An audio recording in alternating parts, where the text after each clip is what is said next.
The Berenstain Bears and Too Much Vacation by Stan and Jan Berenstain. Here it says, can a bear's vacation with more rain than sun end up being the one that's most fun?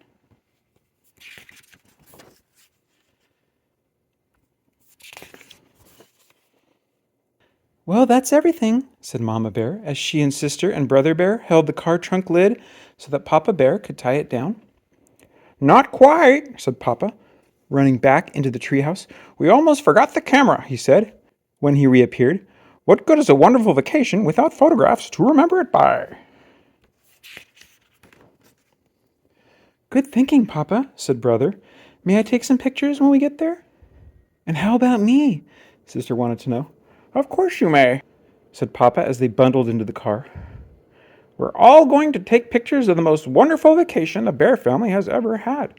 All right, now everybody buckle up and we'll be on our way. 4 safety belts clicked into place and they left their safe, comfortable treehouse and headed for the excitement and adventure of a vacation high up in the wilds of the great Grizzly Mountains. It had been Papa's idea to take their vacation in the Great Grizzlies. It'll be a real wilderness experience. We'll live off the land. We're getting too soft here in the valley. With all our supermarkets and other conveniences? When he saw the ad in the newspaper, there was no holding him. It said, Try a wilderness vacation, a lovely mountain cabin complete with a rowboat by beautiful Crystal Lake. Ah, said Papa, painting beautiful word pictures. To wake with the rising sun and catch our breakfast from a clear mountain lake. To bathe in its sparkling water. To snack on delicious wild berries as we tramp the mountain trails. To gaze at the beauty of a mountain sunset. Then to sleep through the peace and quiet of a mountain night, far from the noise of traffic and neighbors barking dogs. It all sounded great to the cubs. What kind of fish will we catch, Papa? Asked Brother. Trout, no doubt, he answered with supreme confidence, but Mama wasn't so sure he would catch anything. So when she packed, she took along some canned foods in case the trout weren't biting, and some books and games in case of a rainy day. I can almost taste that fresh-caught trout, said Brother, as the road led ever higher into the mountain forest.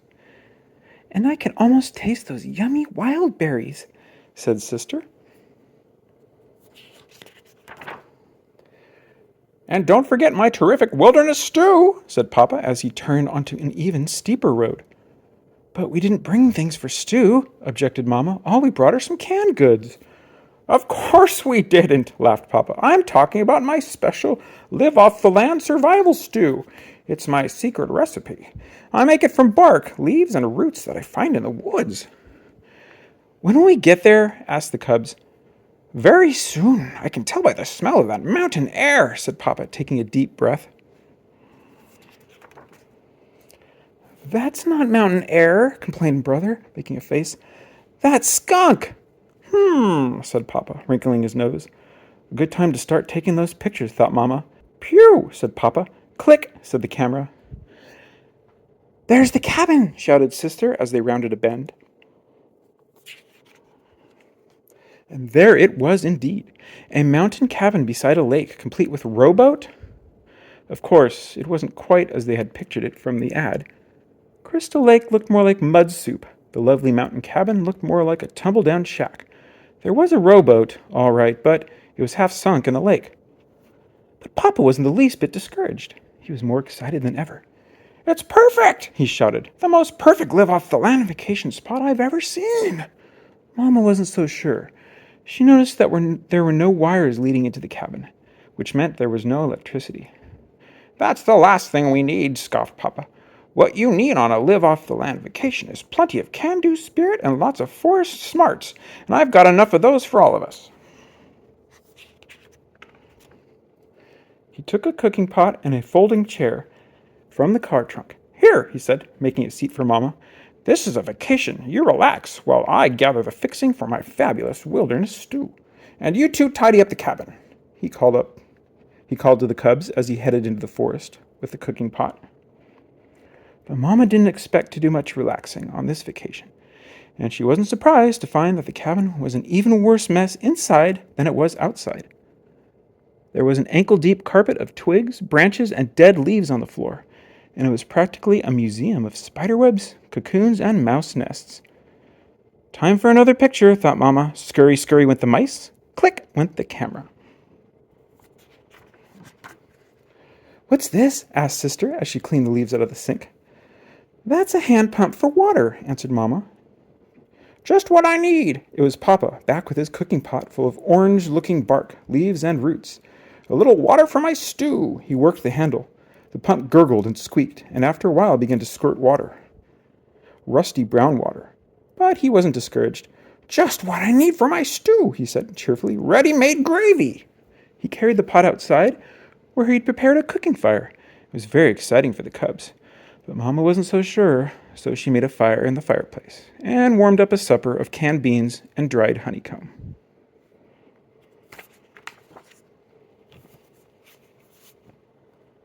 When Papa cried, "Stew time!" the cubs ran out for a first taste. Mama followed with the camera. "Here's to living off the land," said Papa, holding up a big spoon of the strange-looking stuff. Then he, brother, and sister each took a taste. "Yuck!" said sister. "Blech!" said brother. "Phooey!" said Papa. Click, said the camera. Mama Bear's supper of beans and honeycomb proved very tasty. Papa Bear stretched and yawned. "Now, early to bed so I can get up with the sun and catch our breakfast." The sun did rise, and it was very beautiful, but Papa snored right through it. The frogs, crickets, and owls had made such a racket during the night that he hadn't fallen asleep until just before the rising sun lit up the sky. Papa began to get a little discouraged when he went out to catch breakfast. The boat sank as soon as he stepped into it, and all he caught was a gloppy mudsucker that made snuffling noises and stared. "Snuffle, snuffle, glop!" said the mudsucker. "Click!" said the camera. It was Papa's turn to snap the picture. When Mama and the cubs tasted the wild berries, the thorns were something fierce, and the berries were so sour even the birds puckered. Later, there was a perfectly beautiful sunset, but the bear family didn't get to see much of it. They were too busy swatting the swarms of hungry mountain mosquitoes that swooped in from the lake. "Live off the land, you say?" shouted Mama as they ran for the cabin. "With all these thorns and mosquitoes, it's more like the land is living off of us." It began to rain as they reached the cabin, but the roof leaked badly, and pretty soon they had more leaks than they had pots and pans. They spent a miserable night. By morning, they were soaked to their fur, and there was a foot of water in the front stairwell. "Don't worry," said Papa. "The rain can't last forever, and just as soon as I sweep out this water..." But instead of Papa sweeping the water swept Papa out the door, down the muddy slope and into the muddy, mucky lake. When Mama and the cubs reached him, he looked more like a mud ball than Papa Bear. "Say," he said, looking up at them, "I have a terrific idea. Let's go home." So the bear family loaded the trunk, put the car top up, bundled into the car, and bumped and splashed down the mountain in the driving rain. The rain had stopped, and the sun had come out by the time they reached the valley, and their treehouse had never looked so good to them as it did that day. The next day, Mama took the film to the camera store to be developed. When the pictures came back a few days later, the bear family wrote titles on them. They began to chuckle as they passed the pictures around. The chuckles grew to roaring laughter, and soon they were laughing so hard they cried. "Papa smells the mountain air. We are greeted upon arrival. We taste Papa's wilderness stew. Papa catches our breakfast. Our first taste of wild mountain berries. Papa decides it's time to go home."